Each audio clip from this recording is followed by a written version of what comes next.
Hello friends, hello hi. ആദ്യമായിട്ട് നട്ട ചീനിക്കമ്പാണ് കേട്ടോ ഇത്രയും വളർന്നത്.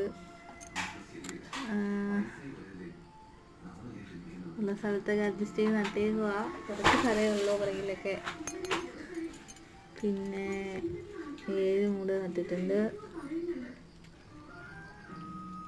ഭയങ്കരമായിട്ട് സന്തോഷമായി കണ്ടപ്പോൾ കിളിച്ചു വന്നപ്പോഴത്തേക്ക്.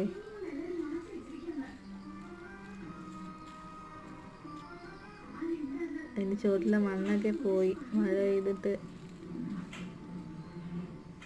കുറച്ചൊക്കെ പൊക്കം വെച്ചു. ചിലതൊക്കെ പൊക്കം കുറവാണ്.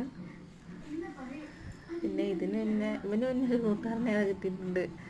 അവിടെ പാവലിൻ്റെ വിത്തുണ്ടായിരുന്നു, അത് വെള്ളം ഒഴിച്ചപ്പോഴത്തേക്ക് അതും കിളിച്ചു വന്നങ്ങനെ. അവന് വേറൊരു കൂട്ടുകൾ കിട്ടിയിട്ടുണ്ട്. രണ്ടുപേരും ഇങ്ങനെ വളർന്നു വരികയാണ്.